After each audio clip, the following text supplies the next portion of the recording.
Hi everyone, my name is Alok and I'm a writer and performance artist, and today I've collected some pieces that I'm calling together Is, and I wanted to explain why I'm calling it Is and why isness is something I'm thinking about.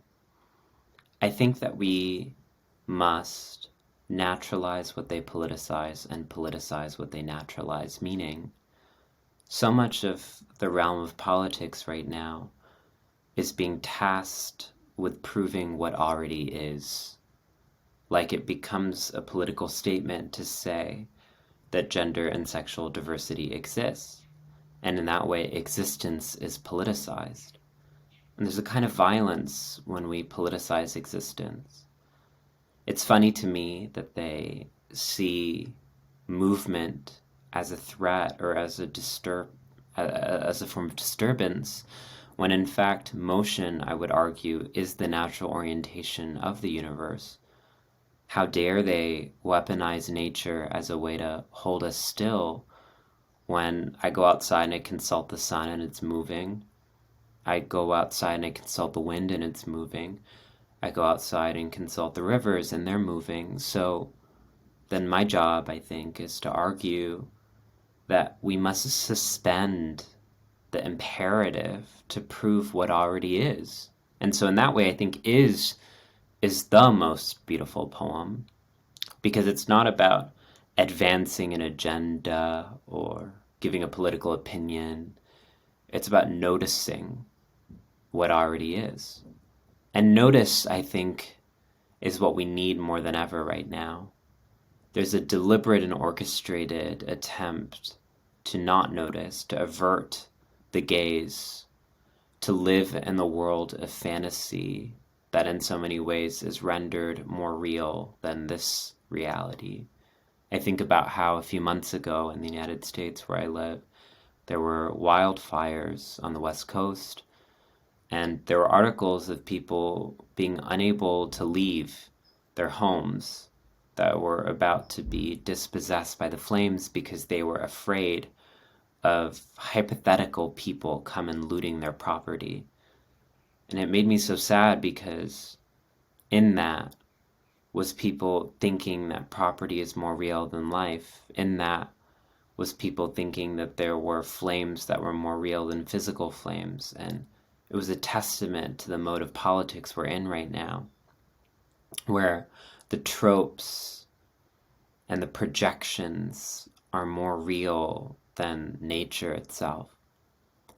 And I think this has become very evident and clear to me in the midst of the pandemic, where, in my country in particular, instead of responding to the mass death of over 500,000 people, people instead are targeting vulnerable minorities, are trying to use this moment as a way to advance long-standing conservative projects of militarization and confinement and detention. And it makes me realize that death happens because people don't notice it.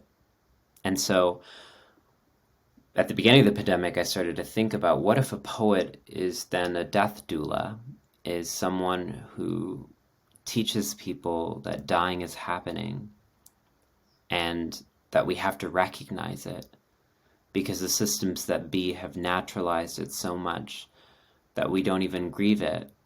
And I guess what I want to say is that is makes me realize that everything is grievable, that every life is worthy of grief, that every loss is worthy of ceremony, that every person and sentient and unsentient being is worth a funeral.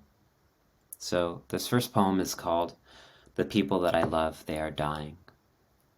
The people that I love, they are dying, but there are no funerals, so I shelter this heart in place, read stories of a woman's corpse decomposed in her apartment, deserted nursing homes, parking lots chock full of sleeping bags, empty hotels across the block, pay raises for prisoners to dig graves, hide the evidence.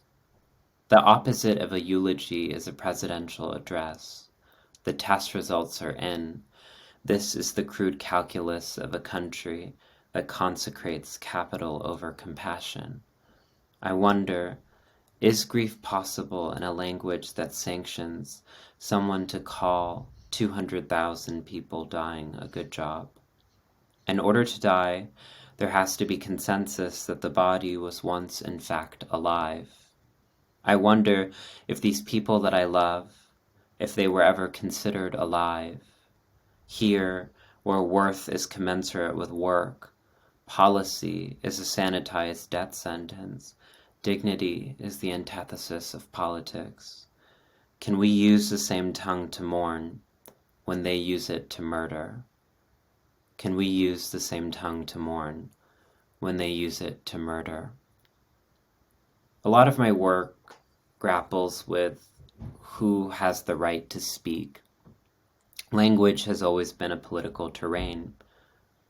That's what happens, is that people who are dispossessed from power are unable to comment on reality, are unable to speak and say, this is what it is. Our is becomes their opinion. And so when we are denied access to is, everything that happens to us is hypothetical. And this is the situation right now for us as trans and gender variant people, is that because the grammar of this world doesn't think that we exist, then the experiences of violation that we constantly must endure also don't exist.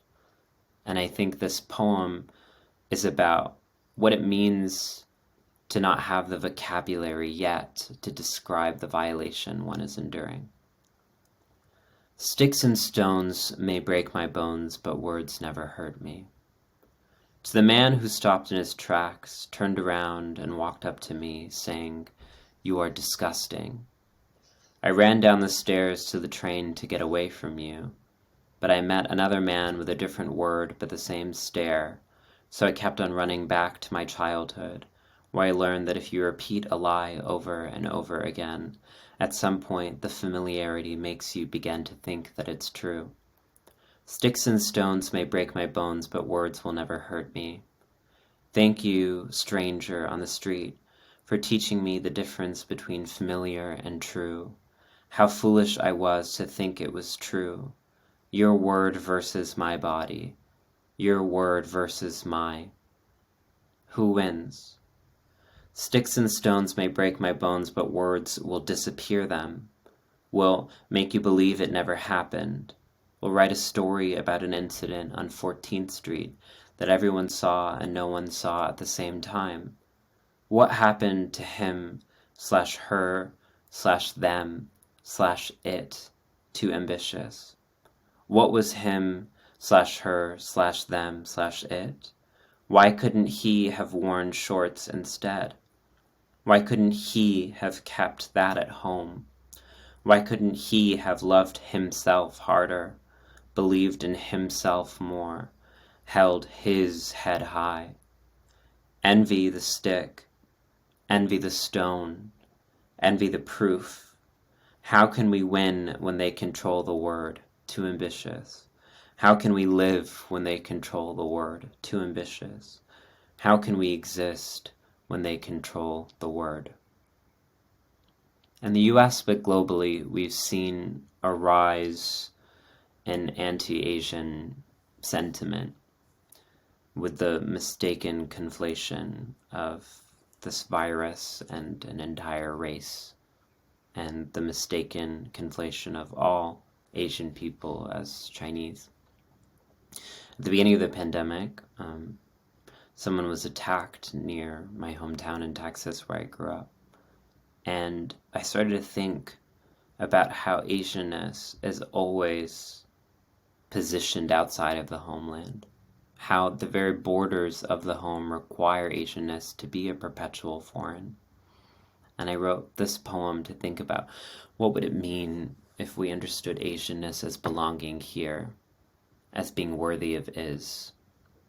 It's called Racism is the First Language. A euphemism refers to a more polite and direct expression that replaces words and phrases regarded as unpleasant, harsh, or too real. Consider the following alternatives to dying: free when horses, kick the bucket, return to dust. Used in a sentence. In the United States, a reported 7,146 people at the time of writing this poem are no longer with us due to COVID-19. Consider the following alternative for racism: Chinese virus. Used in a sentence, I've always treated the Chinese virus very seriously. Donald J. Trump.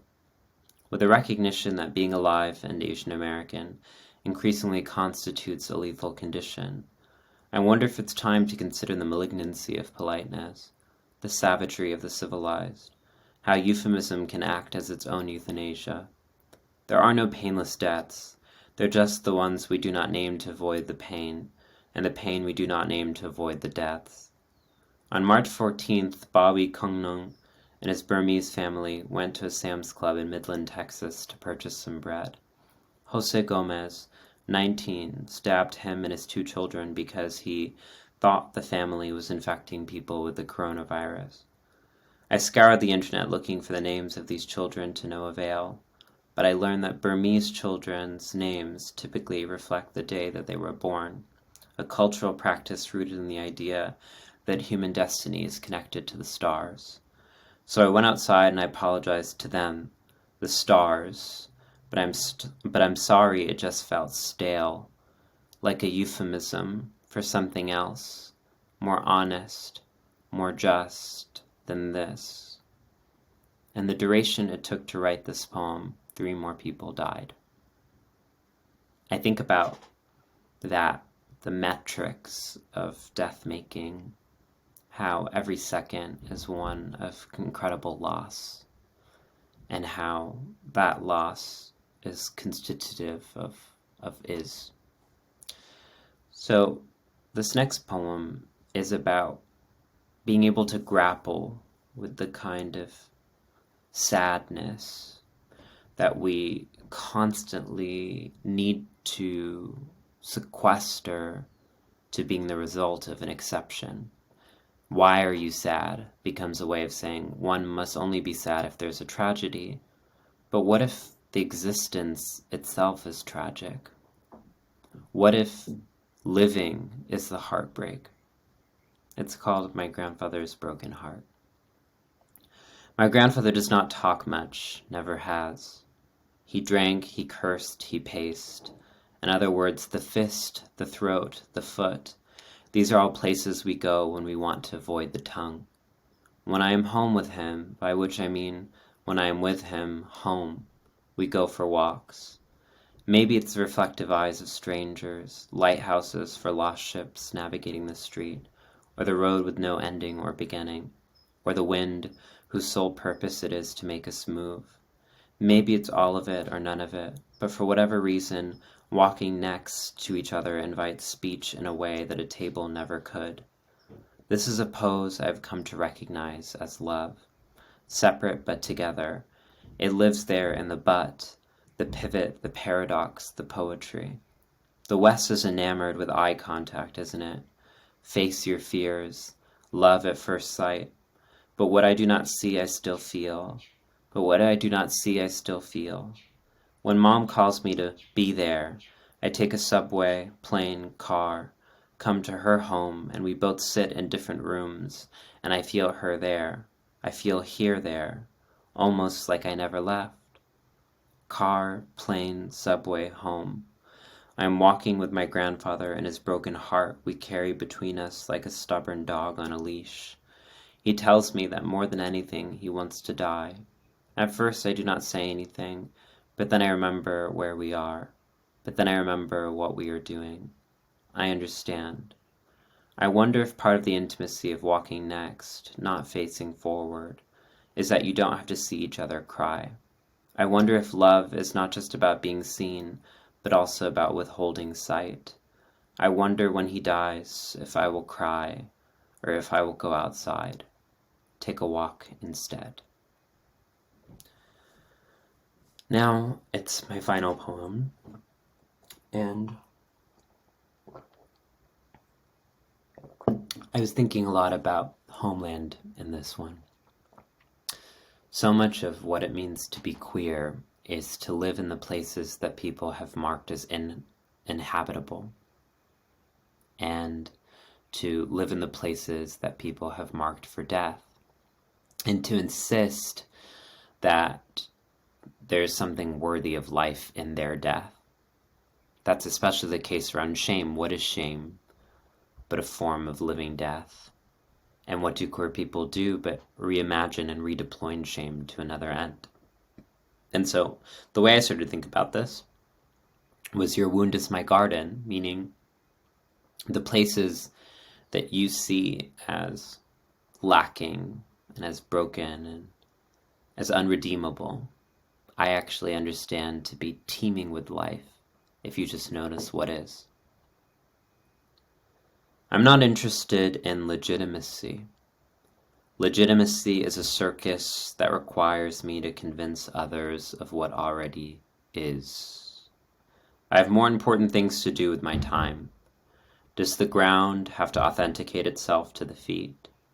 Does water have to substantiate itself to the tongue? I have nothing to prove. My dignity is not up for debate. I know myself, and that is not only enough, it is everything. It is not my responsibility to rescue you from your self-imposed quarantine from humanity. I am not a character in your novel. I am not an actor in your TV show. I am not a statue in your courtyard. I belong firmly and irrevocably to myself. The only opinion about my appearance that matters is my own. You sculpt the world in your image because you need proof that what you see in the mirror is real. You could not accept yourself, so you made up history, science, identity to disguise your own self-doubt. Fear is the opposite of love. Insecurity lies beneath every supremacy. Each insult is an invitation to quicksand, and I refuse to take the bite. I would rather soar than sink. I would rather thrive than shrivel, here on this unruly earth, and my unruly body, and both of our unruly beauty. I regret to inform you that the house of mirrors you've erected is not a home. You don't know who you are without me. I know who I am without you. This is why you hate me. I used to think that if I toned it down, I would be taken more seriously. But then I realized, you always find a way to discredit me. This was never about what I look like. This is always about what you felt like. This is not about my appearance. This is about my confidence. You cannot bear to see it, how I've made home here in your shame. Your wound is my garden. I have found life here in the places you've left for dead. Watch me bloom. Thanks so much, everyone.